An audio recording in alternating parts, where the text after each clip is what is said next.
sir. Come. Thank you, sir. Shashwat. Yes, sir. Sit down. Good afternoon, sir. Good afternoon, sir. Good afternoon. Your language is in which you gave the exam, Hindi or English? No, sir, it is English. English. Yes, sir. And you are given your first choice as the Foreign Service. Yes, sir. So where would you like to be posted? Sir, my first priority would definitely be working in our neighborhood. And secondly, sir, I would also like to work in China and East Asian region. So China is also neighborhood. Yes, sir. Yes, sir. But generally in our neighborhood, we consider Bangladesh, Sri Lanka, Maldives as our close partners and China as a strategic adversary. So from that perspective, I would also like to work in China. So if you were posted to Pakistan, where would you be positioned? So as in, where would I be in position? Where will your office be in Pakistan? If you are in the Foreign Service and you are posted in Pakistan, where can you be posted? So to my limited understanding, probably I'd be posted in the High Commission of Islamabad. That you will be. Yes, sir. Where? Which place?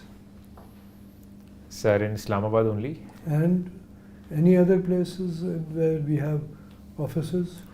Sir, I'm not exactly sure, but probably we have a consular service in Kabul, in Karachi, to my mind, sir.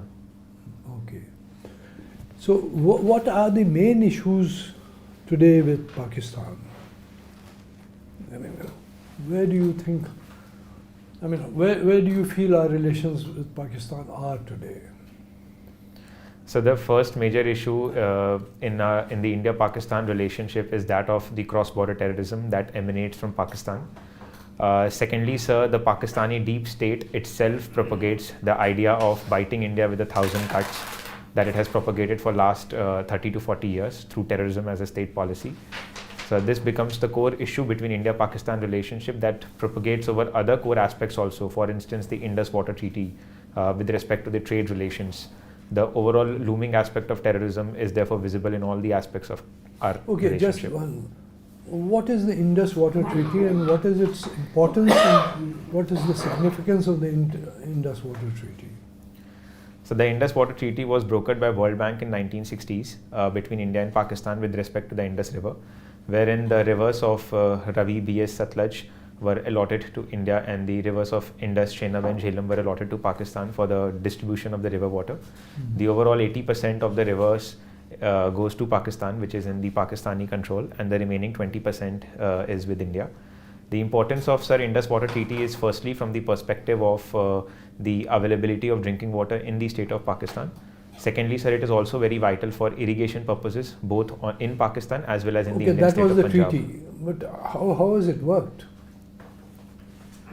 Sir, it works because it has a specific provision of a permanent Indus Commission that has been incorporated in the treaty as well, where India and Pakistan can resolve issues through various means, as well as cooperate with respect to... So this is one thing where India and Pakistan have been working quite nicely. So this has been one area where there have been issues, but despite that, the overall cooperation has been maintained. So is there any other issue on which India and Pakistan have worked together?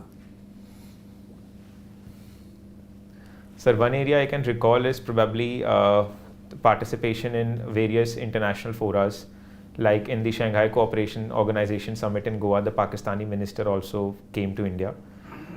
Secondly, sir, though this has not been a permanent, this issue has not secured permanence, but recently there was also the exchange of files with respect to the fishermen that Pakistan has arrested from the Indian side and vice versa. So these are the two issues I can recall, sir. And on the boundary issues, the last item is, where are the boundary issues between India and Pakistan?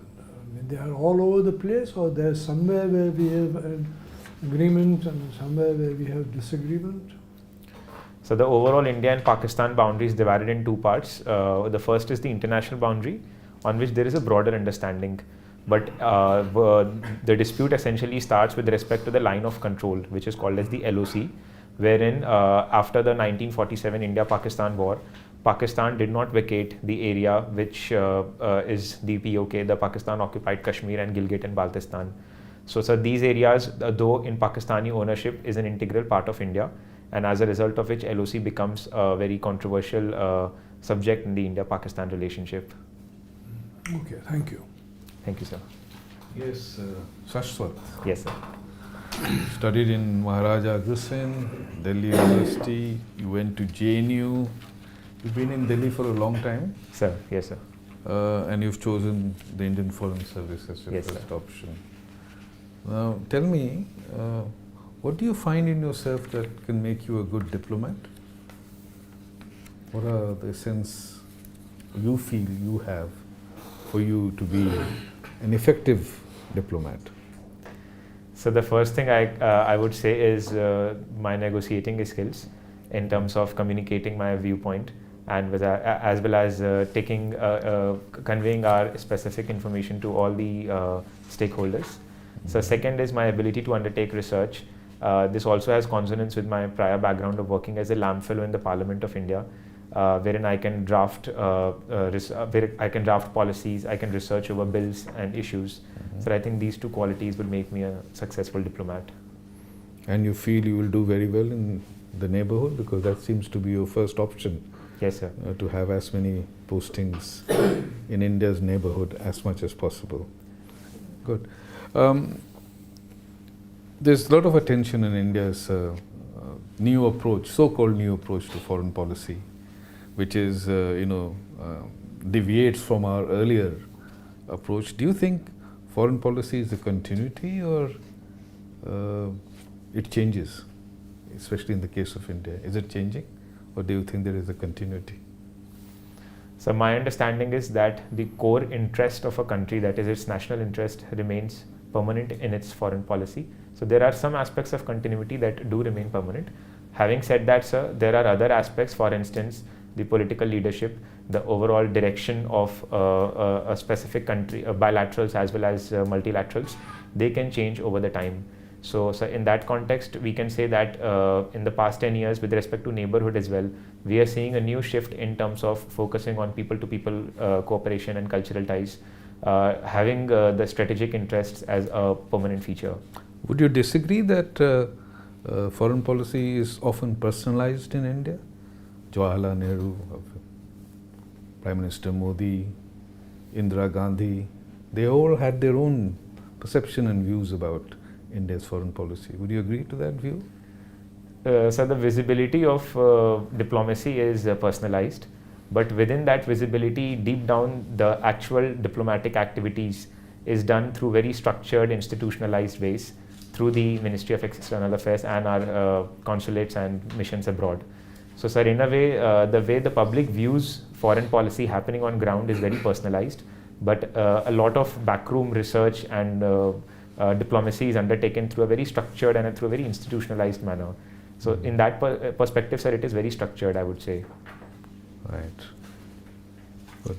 Let me just come to some of your personal interest diary writing. Yes, sir. We don't find these things these days, diary writing. Throw some light on what you write. Sir, in diary writing, I generally reflect on my ideas, especially I generally undertake two parts. Firstly, how my day specifically went, as in the activities that I undertook. I also reflect on some of the things that happen around in the society, reflecting on some of the key issues, as well as I try to plan out what would be the right thing that I should carry on for the next day from the experience that I had on the previous day. Okay, very good. And you do a lot of heritage walk. Yes. What are the 2-3 heritage walks you've done in Delhi, or have you done outside Delhi as well? Sir, recently I visited Fatehpur Sikri, that is 37 kilometers from Agra. Sir, in Delhi I have visited a place called as Agrasen Ki Baoli. Yes, sir, these are the two places I have Why visited. is it famous, the Agrasen Ki Baoli? Sir, Agrasen Ki Baoli is famous because it is the only stepwell that in Delhi that reflects a very unique system of containing water in it. And it also is very close to our own ancient, the heritage symbol of Maharaja Agrasen. So if I were to give you one quick option in a very critical situation, like we get into a high-pitched conflict situation with Pakistan. Now, one of your options is to abrogate the Indus Waters Treaty. Would you do that? Sir, I would refrain from doing that because my How understanding. would you punish Pakistan? So there can be various covert and overt ways with which we can maintain our relationship with Pakistan in tough times. For instance, our own intelligence and security operations covertly in Pakistan has been going on for some time. Apart from that, sir, we can focus on isolating Pakistan on other diplomatic forums, as we have been doing in the past. Raising issues like cross-border terrorism on institutions like SCO, where Pakistan is also a member, would also play some vitality in that regard. But there are always some actors willing to defend Pakistan all the time. China, for one. Yes, sir. Sir, my understanding is that if we bring a larger consonance and a larger consensus on the issue of cross-border terrorism that emanates from Pakistan, we would be able to isolate them on a global stage. Okay, thank you. Thank you, sir. Shashwat, what exactly does your name mean? So Shashwat essentially means something that is permanent, something that is immortal. Right, and when is your interview? So my date has not come yet. Okay. We don't have your DAF 1, so how many attempts have you made at the UPSC? So this is my third attempt. First interview? Yes, sir. How your mains gone? It has gone well. Good. So we expect to see you in the list of successful candidates. So with your of best luck. wishes. So the name of Agrasen has been popping up, right? You studied also in Maharaja Agrasen College. Now my name is Kush. Can you draw a link between me and Maharaja Agrasen? Sir, to my limited understanding, Maharaja Agrasen is considered as a descendant of Kush, who was one of the sons of Lord Ram. And who was the other son of Lord Ram? I think his name was Love. You think? LUV, sir. That's because you can't spell it. So coming from UP, there's a lot of controversy about renaming districts and places. So what has the Supreme Court to say about this? Are you aware? The matter was taken to the Supreme Court. They passed a couple of observations. Sir, I'm not exactly aware about the Supreme Court's observation. I'll read more about it, sir. What is your take on this? So my understanding is that a district or a city's name should reflect its cultural heritage as well as its history, its overall ethos per se. So if we are taking a name that is in consonance with the larger viewpoint of the public, then we can change the names. But we should not use name change as a method of political populism that can evoke distinction among masses. So, well, the Supreme Court's observation was that it's not worth wasting time on this. There are more pressing issues to consider. But now that you've given a perspective of history as well, there's also a particular brand of thinking that history needs to be rewritten because it was written from a colonial and Mughal perspective, and that the heroes, real heroes, unsung heroes, Rana Sanga, and Shivaji, Rana Pratap, their contribution needs to be highlighted. And also some people have gone to the extent of saying that the Battle of Haldighati was actually won by Rana Pratap. So what are your thoughts on this? So my understanding is that history should be revised to an extent that it should not become a false subject in itself. Therefore, the revisionism of history should not be undertaken on the pretext of making it itself a wrong subject to study. However, having said that, sir, I believe that there are certain aspects of our history that have been missed out in the past that we should revisit. For instance, our specific focus on those unsung heroes of our freedom struggle, like Rani Akkama Devi, among others. We should revisit them back and feel pride in our own history in that sense. Can you think of a particular situation which forces you to rewrite history? So one can be political. Forces you. A new excavation. Yes, sir. Huh? Thank you, sir. Right. My final question. What do you understand by the rule of law? So the rule of law, the concept of rule of law was given by the famous British scholar A.V. Dicey, who espoused that in a society or in a country where the rule of law exists, there is absence of any special privileges for any citizen, and law is equally applied to all the citizens of all walks of society. There are a couple more dimensions to this, are you aware? Yes, sir. Sir, I'm not able to recall all the dimensions. Right, thank you. Thank you, Shah. Thank you, sir. At one stage in answering about the Pakistan-India relation, you said there is a broader understanding along the border. What is this broader understanding? Sir, I said with respect to the international borders. Yeah. So what is this broader? Why is it broader? It is permanent. The border is permanent. Yes, sir. Why the qualification broader? So a broader understanding, because there was always, even after independence, an area of doubt that a conflict can erupt. For instance, in the 1971 war, there was conflict in the region of Kutch across the Gujarat borders. Not 71, this was 65. Yes, sir. Sorry, sir. 60. Thank you, sir. Thank you for correcting me, sir. No, but then those borders were not settled. Yes, sir. You mentioned, okay, let's move on. You mentioned Kashmir as the only problem area in relations with Pakistan. Any other area? So there is a specific creek known as Sar Creek region in Gujarat. Yeah. That is What also. is that problem, Sar Creek problem? Sir, in the Sar Creek issue, the Pakistan claims Sar Creek to be in entirety of Pakistan's occupation, of Pakistan's ownership. However, India controls half of the region of Sar Creek, and this has also been an issue that has caused various conflicts because the fishermen travel in Sar Creek region to catch fishes, and there have been exchange of fires as well as. Okay. So what is the international principle that India is invoking to further its claim in Sar Creek area? Sir, India invokes the Thalweg principle in the Sar Creek region, wherein it claims that the half of the region of the Sar Creek is. What is Thalweg principle? Sir, I'm not exactly aware about the core features of the principle, but Okay. the Indian position is that half of the Sar Creek region should be in the Indian control. Okay. Since international affairs is your interest area, you want to join Yes, sir. IFSS first, and you also want to serve in the neighborhood.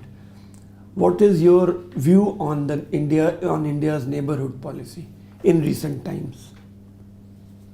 Sir, India has made tremendous improvements in its relations with the neighborhood in recent times, especially after 2014, when our Honorable Prime Minister launched the Neighborhood First policy. As part of that, sir, we can see that we have fostered very close relationships with Bangladesh, with Nepal, and other countries also like Sri Lanka and Maldives. We see that during the economic meltdown of Sri Lanka, India was the first country that came to Sri Lanka's rescue with a total aid of rupees. Okay, let me 4 stop billion you rupees. here. Maldives has gone away from India. Their Prime Minister just visited China. They've also scrapped our agreement about exploration in the sea. They've asked our military to go away. Nepal, we have put blockades on several occasions. Bhutan has imposed a tax on Indian people visiting them. So, in view of these, do you still think that neighborhood policy has succeeded? Bangladesh, other than Sheikh Hasina, nobody else wants to be associated with India. Myanmar has given bases to China. Lanka, in spite of our bailing them out, has given bases to China. In view of this, what is your further comment on neighborhood policy? So there are 2 points that I would like to mention. So firstly, in diplomacy, there are controlled controllables and uncontrolled uncontrollables.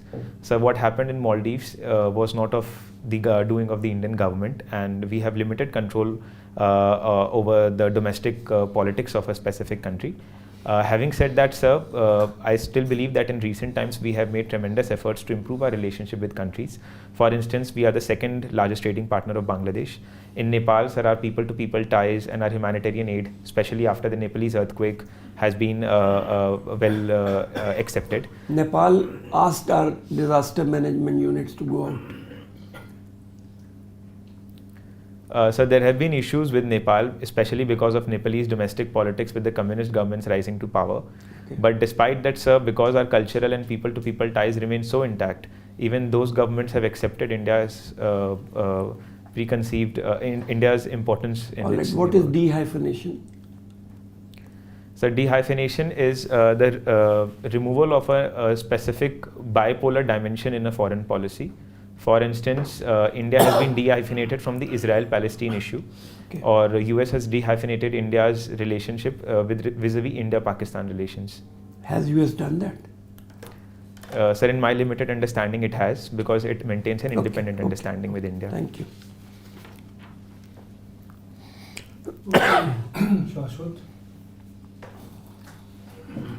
in your formal, this interview is over.